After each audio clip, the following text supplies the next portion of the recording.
우리는 야고보서를 저는 강의하고 있죠. 야고보서의 이 교훈은 실제적입니다. 빙빙 돌려서 말하지 않아요. 그래서 저는 야고보서가 좋습니다. 돌려서 말하지 않으니까.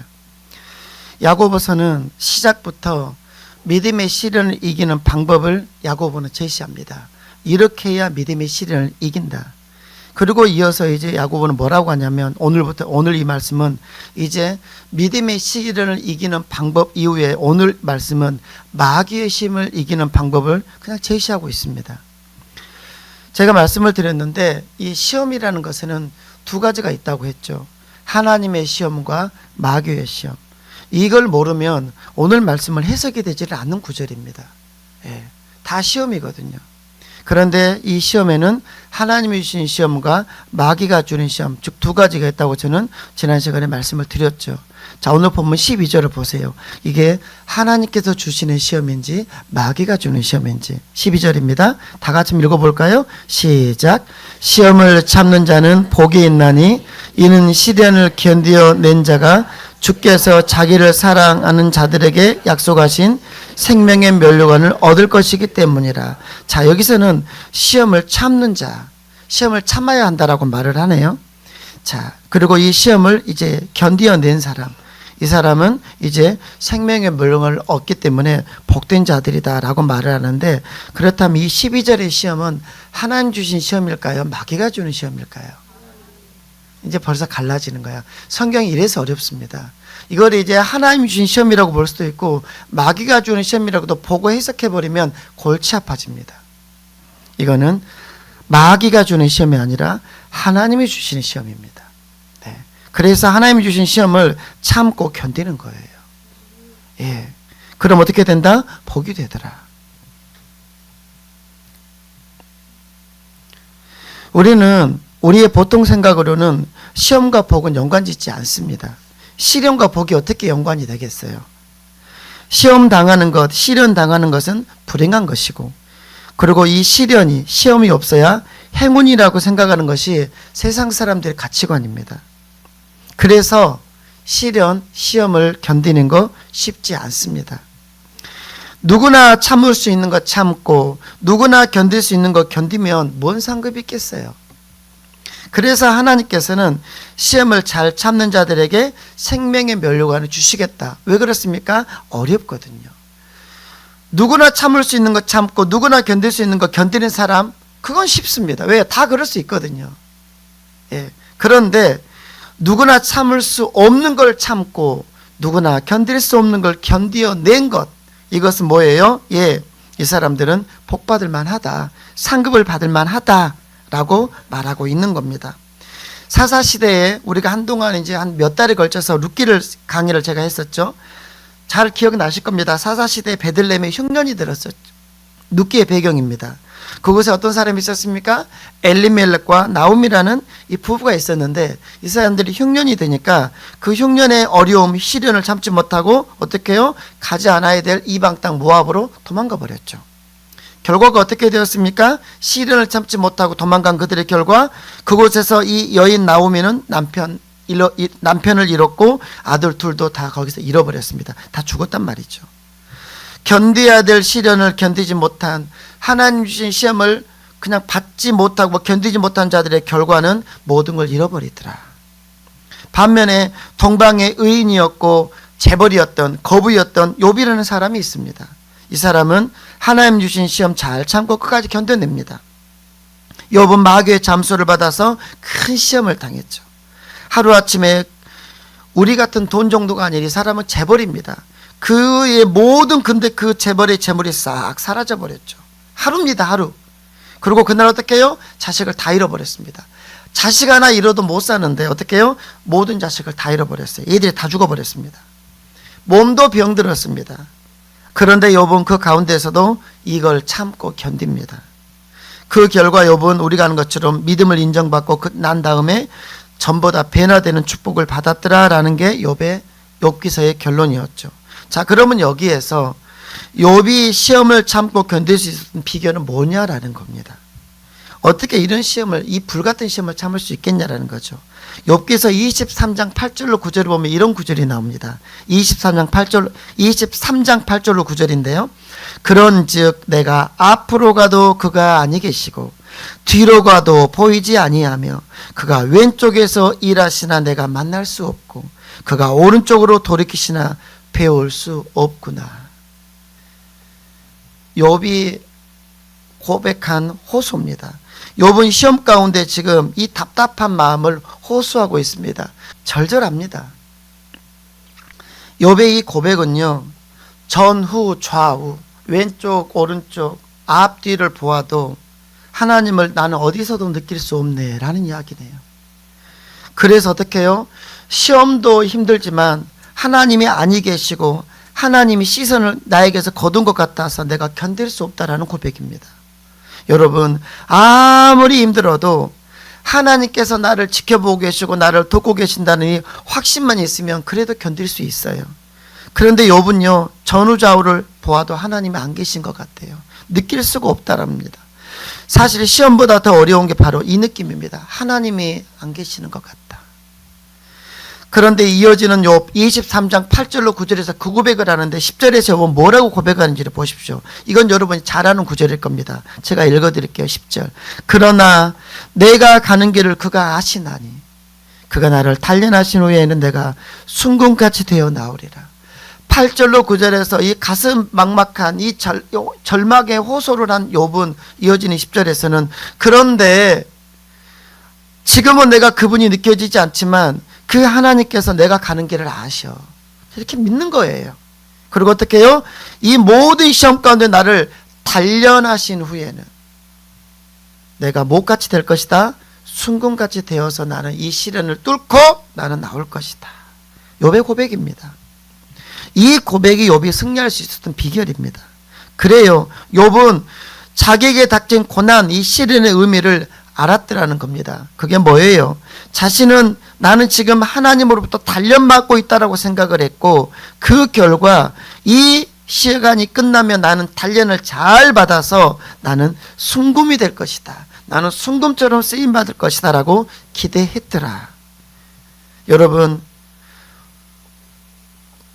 하나님께서 내게 주신 시험의 참된 의미를 알면 고통스러울지라도 견딜 수 있더라라는 겁니다. 옛날에 배를 만드는 사람들이 특별히 이제 배를 만드는 이 사람들이 특별히 정성과 주의를 기울였던 부분이 있었는데 그것은 당연히 가장 큰 힘이 가해지는 가장 큰 충격이 가해지는 앞 돛대랍니다. 맨 앞부분.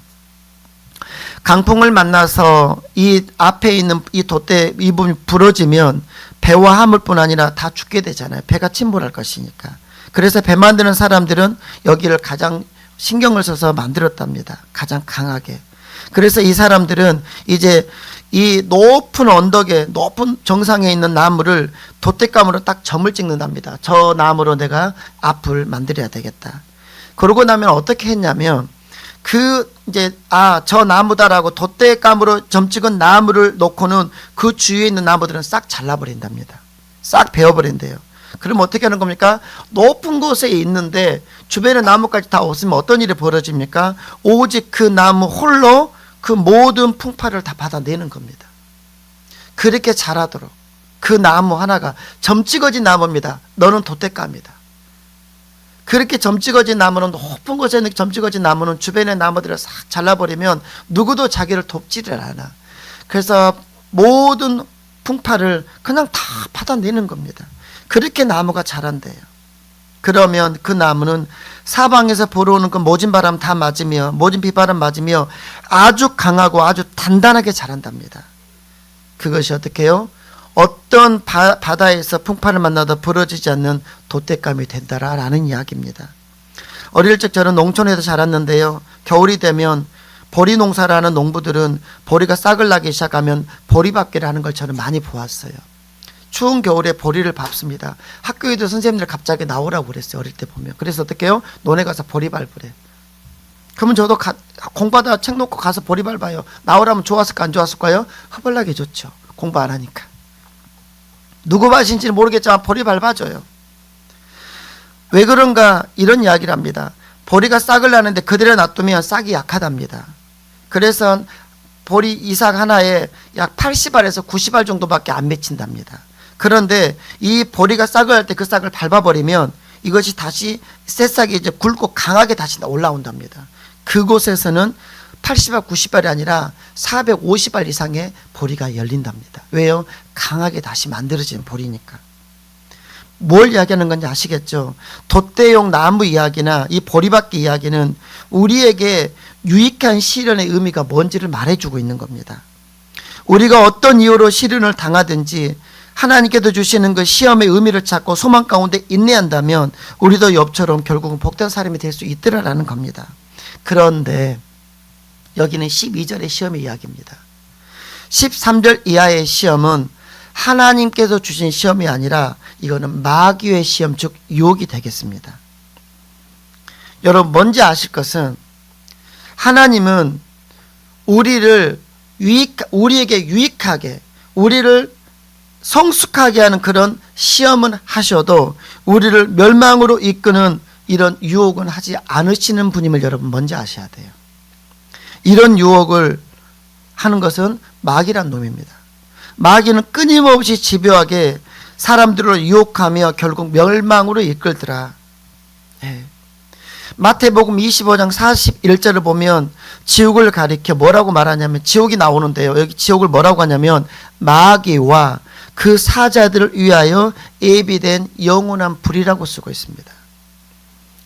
마귀와 그 사자들을 위해서 예비된 영원한 불, 이거 어디입니까? 지옥불입니다. 지옥입니다. 무슨 말입니까? 결국 지옥은 마귀와 그의 쫄개들, 귀신들을 위해서 만들어진 공간이더라. 그러므로 이 마귀라는 놈은, 사단 마귀는 자기들의 마지막 운명을 알고 있더라는 거죠. 무엇입니까? 지옥불에 던져질 운명. 그런데 이놈들은, 이 마귀와 귀신들은 혼자 지그들만 지옥 가기 싫으니까 함께 갈 회원들을 지금 모집하고 있는 겁니다. 함께 지옥불로 들어가자. 마귀는 그래도 지금도 열심히 지옥의 빈자리를 채우기 위해서 돌아다니면서 성도들을 시험하고 있는 줄 여러분 기억하셔야 돼요. 예. 그러면 우리가 결국은 무엇입니까? 하나님의 시험은 우리가 참고 견디고 만들어내는 건데, 마귀의 시험은요, 우리가 이겨야 되는 겁니다. 그러면 우리가 마귀의 시험을 이기는 방법이 무엇일까라는 이야기가 되겠죠. 여러분과 간단하게 몇 가지를 나눌 겁니다. 첫 번째 따라서 하겠습니다. 시험의 출처를 알아야 합니다.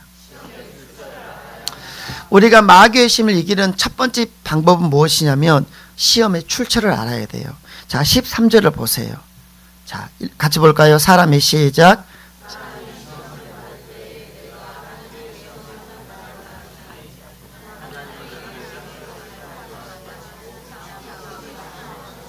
자, 보세요. 이 13절의 9절이 시험이라는 것이 하나님이 주신 시험과 마귀가 주신 시험이 있다는 이 사실을 모르면 이 13절 9절은 해석이 되지 않는 구절입니다. 왜요? 방금 전까지는 하나님이 시험이 어쩌고 저쩌고 하면서 그 시험을 이기고 견디라고 했잖아요.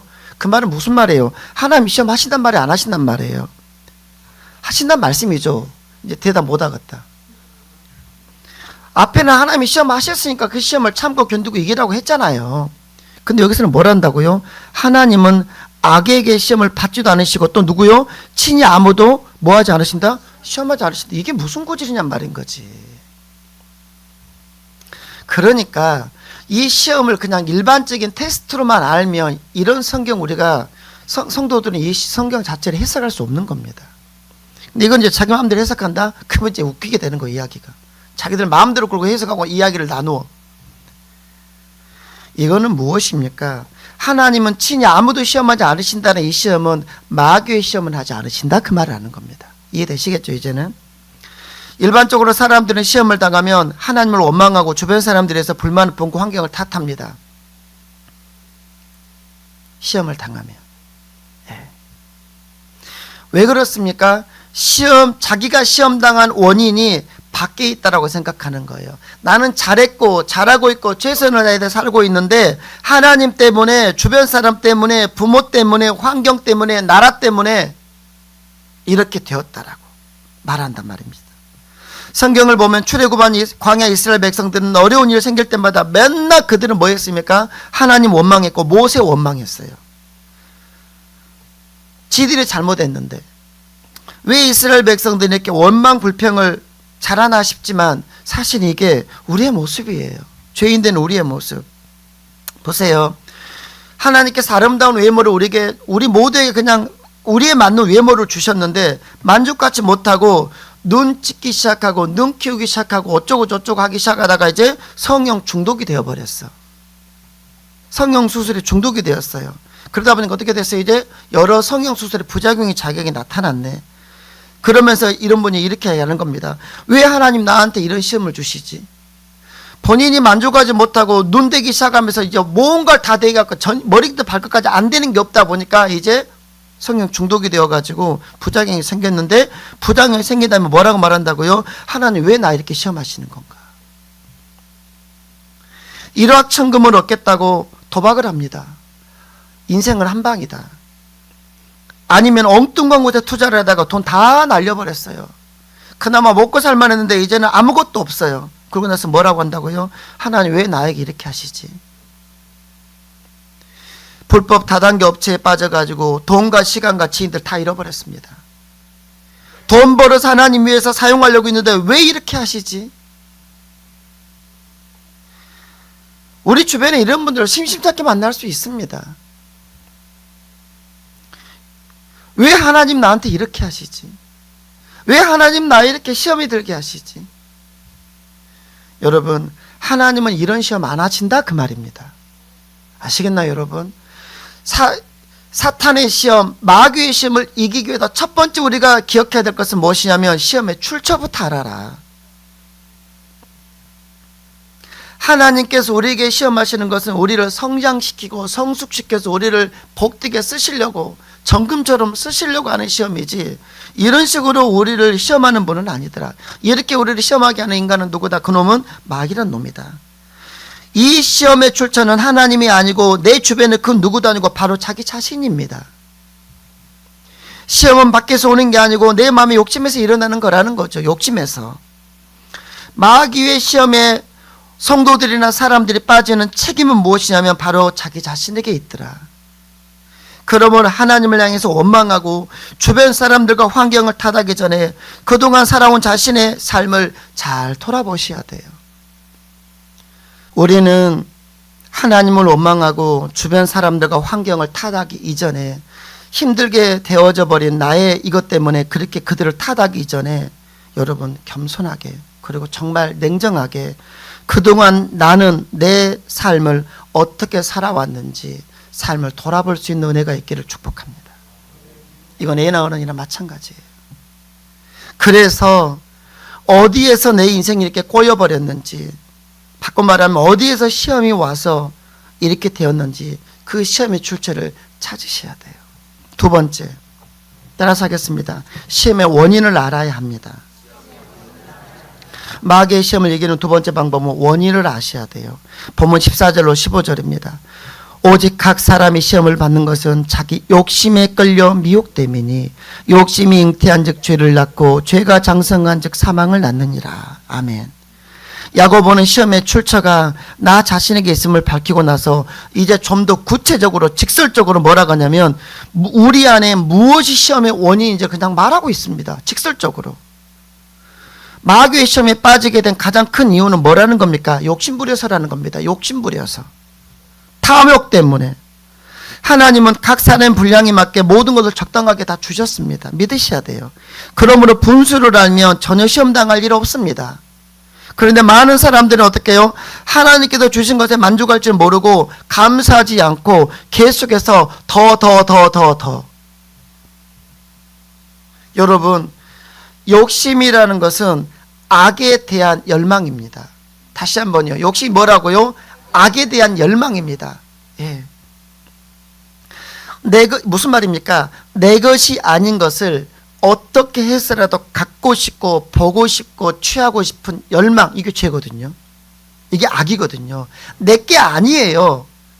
저 물건이 내게 아니고 저 여인이 내 여자가 아니고 이 자리가 내 자리가 아니에요. 나만 장군은 나병을 치료하기 위해서 엘리사 선지자에게 올 때 많은 보물을 가지고 왔어요. 근데 엘리사 선지자는 나만 장군을 고쳐주고 그 모든 보물을 다 그냥 사양했습니다. 가지고 가세요.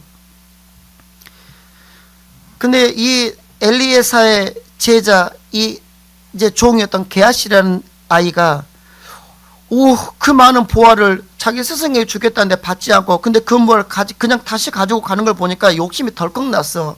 근데 그 금은보화는 이 나만 장군이 자기 스승을 위해서 갖고 온 거지 직계 아니었거든요. 그런데 얘가 욕심이 난 거야. 그래가지고 이 게하시가 어떻게 해요? 이제 돌아가는 나아만에게 조용히 몰래 가가지고 자기 스승의 이름을 팔아서 거기서 신할산 외투와 금덩이와 은덩이를 그냥 받아냈습니다. 자기 게 아니거든요. 근데 욕심이 났거든. 이로 인해서 게하시는 어떻게 됩니까? 문둥병이 들었습니다. 그러면 이렇게 말할 수 있냐 그 말인 거지. 하나님 왜 내게 문둥병이라는 시험을 주십니까? 라고 말하면 되냐 그 말이죠. 근데 이 시대 많은 사람들이 그렇게 말한단 말입니다. 제국시대 러시아 교회는 국가재산의 3분의 1을 소유하고 있었습니다. 3분의 1. 교회가 국가의 3분의 1의 재산을 소유했어요. 그래도 이 당시에 제국 러시아 교회는 이때 당시에 성직자, 목회자가 된다는 것은 거룩해지는 것이고 십자가 길을 걷는 게 아니라 부자가 되는 길이었고 탐욕에 빠져 타락하는 길이었어요. 그때 당시 성직자들은 부와 명예와 모든 걸 다 움켜쥐었던 사람들입니다. 결국 어떻게 됩니까? 러시아 교회는 공산주의라는 풍랑에 밀려서 무려 70년 동안이나 교회가 문이 닫혀져 버렸어요. 70년간 교회가 문 닫아 버렸습니다. 왜요? 교회가 탐욕에 빠지자 하나님께서 그 가지를 꺾어버리신 거예요. 교회의 문을 닫게 하신 거예요. 야고보는 욕심으로 인해서 사망에 이르는 과정을 욕심이 잉태되어 임신되어서 죄를 낳았고 그 죄가 계속 그 죄를 잘라야 되는데 근데 그 죄가 계속 커지면 뭐가 된다? 사망이 되더라. 여러분 무섭게 받으셔야 돼요. 욕심이 한번 발동하면 거기서 결국은 영육의 사망에 출산된다는 겁니다. 그러므로 사망에 이르지 않으려면, 영적 사망에 이르지 않으려면 일단 욕심을 버리셔야 돼요. 파리가 꼬이면 파리 잡으려고 하기보다는 파리가 꼬이는 원인을 알아야 파리가 없어지는 것과 똑같은 이야기입니다. 파리가 꼬이는 것은 뭡니까? 우리가 어딘가 음식물 쓰레기가 있기 때문이에요. 근데 그 쓰레기를 치우지 않으면 파리는 계속 몰려드는 거예요. 파리 몇 마리 잡았다고 100마리 잡아서 끝나는 게 아니라 음식물 쓰레기를 치우지 않으면 파리는 계속 몰려들어요. 마귀의 시험도 이와 똑같더라. 내 안에 탐욕이 크면 클수록, 내 안에 욕심이 크면 클수록 마귀는 계속해서 우리에게 달려듭니다. 그리고 그런 사람들은 꼭 넘어져요. 그러므로 마귀의 시험 유혹에 잘 빠지는 사람은 자기에게 욕심이 많다는 사실을 빨리 깨달으셔야 됩니다. 지금 자신의 소득에 감사하지 못하고 더 많은 수입을 얻고 더 많은 부자가 되고자 상식을 벗어난 수익, 상식을 벗어난 이자를 준다는 곳에 투자합니다. 우리 부부의 한 달 소득이 300만 원이면 300만 원으로 사시면 되고 400이면 400으로 사시면 되고 500이면 500으로 사시면 되는 거예요. 내 소득은 300인데 700짜리 누구를 보면서 살려고 하면 그 인생은 절대 만족하지 없을 거예요. 여러분, 우리는 자주 가는 법을 배우셔야 돼요. 그래서 욕심이 우리 마음에 자르지 못하도록 노력해야 됩니다. 그러지 않으면 욕심 부리다가 죄 짓고 죄가 크는데 그걸 자르지 못하면 우리의 인생은 절망으로 굴러 떨어지는 겁니다. 그런데 절대로 그 절망으로 굴러 떨어지도록 하나님께서 시험하지 않으셨다라는 겁니다. 하나님은 그런 하나님 아니라는 겁니다. 그럼 누가 내 인생을 절망으로 밀었나요? 내 욕심이 나를 그 사기꾼에게 끌고 가버린 겁니다. 내 탐욕이 더 잘 살고 싶고 내 소득에서 만족하지 못하면서 내 능력은 이만큼 해가지고 이만큼밖에 벌지 못하는데 이만큼 벌어서 살고 싶은 나의 탐욕이 내 발을 그 사기꾼에게 끌고 간 거예요. 그리고 이렇게 다 털어넣게 한 겁니다. 그래서 사단의 유혹, 마귀의 시험을 이기는 두 번째 방법 무엇이라고요? 원인을 아셔야 돼요. 그 원인이 뭐라고 성경은 딱 찍어 이야기를 하는 겁니까? 욕심이랍니다. 욕심. 세 번째 따라서 하겠습니다. 속지 않고 분별해야 합니다. 16절입니다. 내 사랑하는 형제들아 속지 말라. 야고보 사도들은 분명히 말합니다. 속지 말라. 여기도 속지 말라는 것은 자기 욕심에 끌려서 스스로 파멸을, 자기 인생을 절망으로 밀어 넣어 놓고 나서 그 같은 환경을 하나님께서 왜 만드셨냐고 따지지 말라는 거예요. 원망하지 말라는 거예요. 왜요? 우리 방금 말했잖아요. 누구 때문입니까 이게?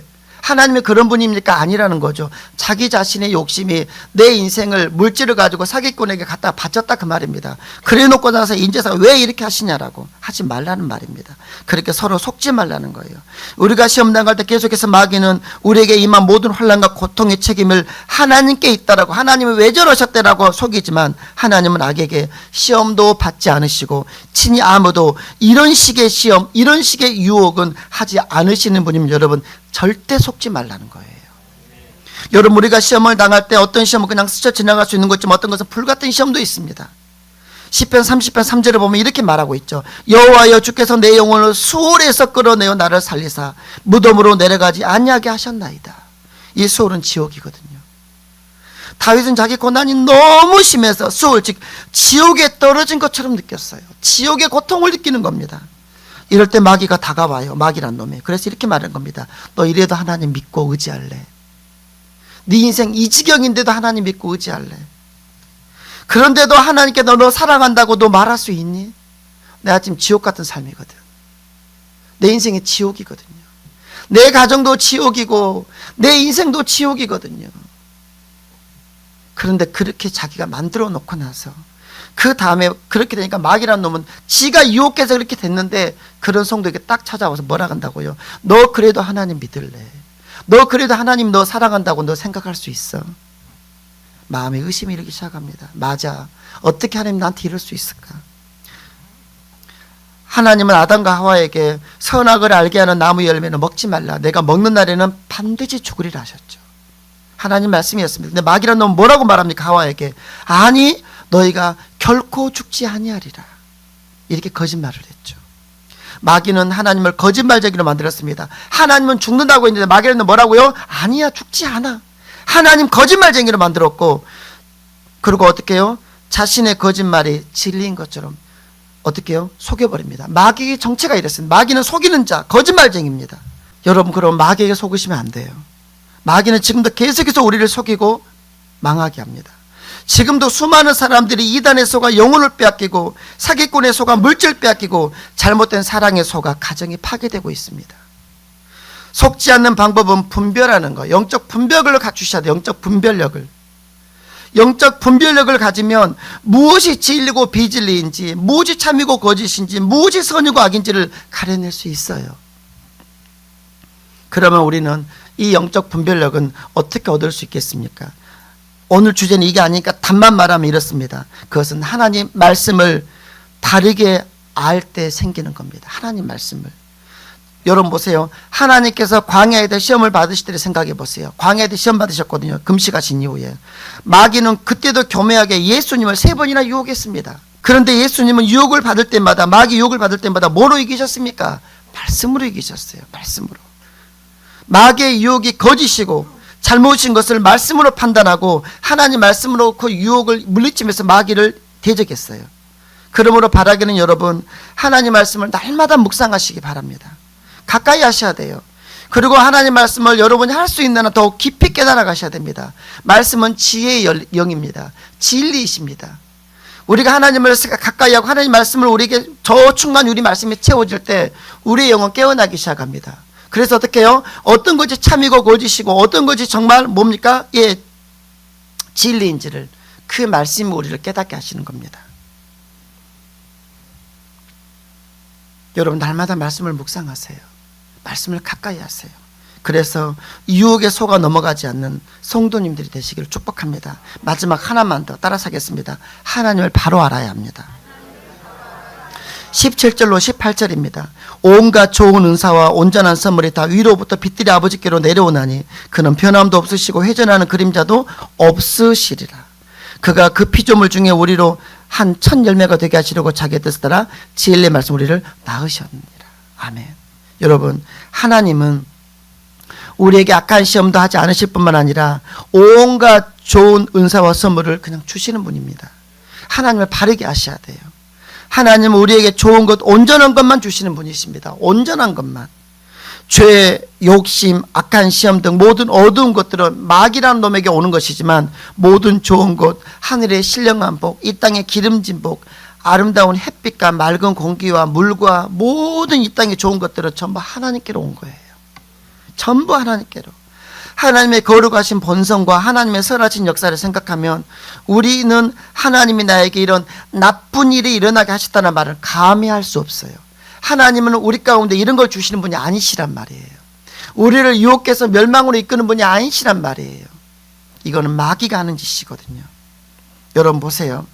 사람은 자신이 만든 것이면 보잘것없는 것도 소중히 여깁니다. 우리 집에 따님이 한 분 계신데요. 아르면은 자꾸 뭘 만들어요. 종이로 뭘 접어요. 그리고 그걸 버리지 않아요. 계속 쌓아요. 그리고 때로는 주세요. 좋은 거라고. 예, 좋은 거긴 합니다.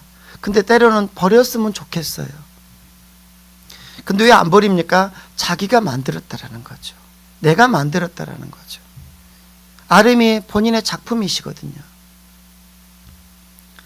내가 그걸 느꼈어요. 저 아이도 지가 만든 건 소중하구나. 그림 그린 거 하나, 글씨 쓴 거 얼마 전에 먼 글씨 하나 써놓고 밑에 써놨더라고요. 절대 버리지 말 것. 그리고 제가 가끔 버립니다. 근데 실제로 우리 집의 실권자는 저랑 같이 사는 여자분이세요. 그분의 명을 받아 제가 버려요. 그러면 나한테 와서 따져요. 왜 버렸냐고. 그리고 주소 와요. 실권자는 따로 있거든요. 내가 행동을 할 뿐인데 나만 욕먹어. 내가 느꼈어요. 아, 그 찍찍찍 글씨 써놓은 거 하나도 얘한테는 소중한 거구나. 보세요. 무슨 말입니까? 아이는 자기 것도 그렇게 소중한 거. 그런데 보세요. 하나님께서 당신의 하나님의 형상과 하나님 모양들을 만드신 창조의 걸작품이 누굽니까? 접니다. 저에게 함부로 하시면 안 돼요. 그러니까 여러분이십니다. 우리는 하나님의 창조의 최고 걸작품이 인간입니다. 그러면 여러분, 우리를 하나님이 얼마나 소중히 여기시겠냐, 그걸 아셔야 돼요.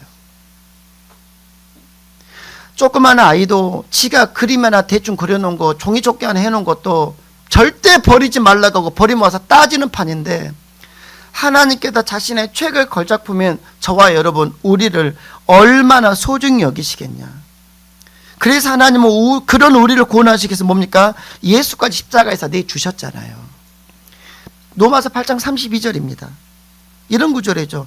자기 아들을 아끼지 아니하시고 우리 모든 사람을 위하여 내어주신 이가 하나님이시죠. 그 하나님이 어찌 그 아들과 함께 모든 것을 우리에게 주시지 않겠느냐. 여기서 이 모든 것이라는 것은 뭐냐면 전부 좋은 것들입니다. 전부 온전한 것입니다. 보세요. 우리를 위해서 아들까지 내어서 십자가에서 찢어 죽이신 그분께서 우리를 위해서 어떤 것을 아까워하시겠느냐. 이분이 하나님이세요. 우리가 마귀의 시험을 이기기 위해서는 하나님을 제대로 하셔야 됩니다. 여러분, 하나님은 우리에게 무엇인가를 주시면서 절대 아까워하는 분이 아닙니다. 또한 하나님은 아낌없이 주실 뿐만 아니라 뭐라고요? 변함없으신 분이래요. 그는 변함도 없으시고 회전하는 그림자도 없으시대요. 이것은 하나님과 우리가 크게 다른 이야기입니다. 사람은 죽고 못 살 것 같처럼 좋아하다가도 실증내고 권태를 느끼죠. 그런데 하나님은 절대로 안 변하세요. 불변하십니다. 그렇기 때문에 창조부터 지금까지 나와 여러분을 향한 하나님의 사랑은 조금도 변함이 없으세요. 이거는 부모로서 우리를 보면 됩니다. 우리가 내 자녀를 여러분 늙으실 때까지 당신이 하나님 앞에 가실 때까지 부모는 자식을 사랑합니다. 자식을 향한 마음은 절대 안 변해요. 세상에 나는 이거는 부모 자식밖에 없다고 생각해요. 부부간에? 아니요. 부부간에도 그러지 않아요. 부모가 내려오는 자식을 향한 사랑, 이 사랑밖에 없습니다. 이 사랑을 보면 하나님 사랑이 요만큼은 이해가 되기 시작해요. 또한 하나님은 우리를 창조하신 창조주이시면서 진리의 말씀 우리를 거듭나게 하셔서 새롭게 피조물을 만드신 분이십니다.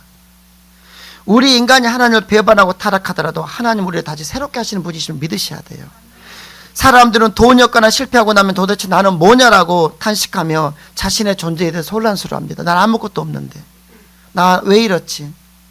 왜 이런 혼란이 생기는 겁니까? 왜 자기 자신에 대해서 사람들은 나는 뭐지? 자기 존재감을 다 잃어버리는 겁니까? 그것은 세상의 인정과 돈과 명예에서 나의 존재를 느끼려고 해서 그래요. 그런데 보세요. 어제까지 박수를 치던 사람들이 오늘 돌아서서 욕하는 것이 세상의 명예고 권력입니다. 이게 속성이에요. 어제까지는 박수 쳤는데 오늘 딱 보니까 그 박수 치는 사람들에게서 돌을 던지기 시작해요. 이게 세상의 권력과 명예입니다.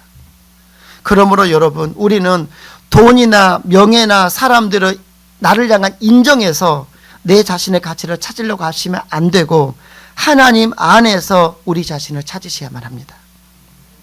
그리스도 안에서 찾은 내가 진짜 나입니다. 우리는 하나님 앞에서 가장 소중한 존재들이라는 겁니다. 이 말이. 세상의 평가로 흔들리지 말라는 거예요. 세상에 가진 것으로 여러분의 가치를 흔들지 말라는 거예요. 비록 지금은 조금 부족하고 힘들더라도 우리는 하나님의 자녀답게 당당하게 인생을 살아갈 수 있기를 축복합니다. 내게 돈이 좀 부족하고 내게 명예가 좀 없고 세상 사람이 나를 그렇게 크게 인정하지 않다 하더라도 하나님이 나를 인정하시고 하나님이 나를 사랑하시고 하나님과 나의 관계가 돈독하더라면 우리는 되었다. 근데 이게 많이 흔들리더라. 말씀을 마치겠습니다. 오늘 마귀의 시험을 이기는 방법을 저는 여러분께 4가지로 살폈어요. 악한 시험을 이기려면 시험의 출처와 원인을 알아야 된다고 말씀을 드렸습니다. 우리 안에 욕심 때문에 악한 시험이 다가오더라. 지금 내게 주어진 것에서 어떻게 해요? 이 욕심을 이기려면 감사하며 자족할 때 이 욕심을 우리는 버릴 수 있다라는 겁니다. 또한 마귀의 시험을 이기려면 어떻게 해야 됩니까? 속지 말아야 돼요. 영적 분별력을 가지셔야 됩니다. 그러기 위해서 여러분 말씀을 가까이 하면 말씀을 바로 알고 하나님을 바르게 알 수 있기를 축복합니다. 하나님은 여러분 믿으세요. 우리에게 가장 좋은 것을 아낌없이 주시는 분이십니다. 우리의 원수 마귀는 광명한 천사처럼 꾸미고 나타나 우리를 속이고 우리의 것을 빼앗아 가지만 하나님은 조금 더 거짓이 없으시고 거룩하시고 선하신 분으로 우리를 향해서 가장 온전하고 좋은 것으로 만족스럽게 제한 없이 주시는 분이심이 하나님이십니다. 그 좋으신 하나님 바라보면서 온갖 시험을 이기시고 그 하나님과 함께 복된 삶을 사는 여러분 되시기를 주님으로 축복합니다.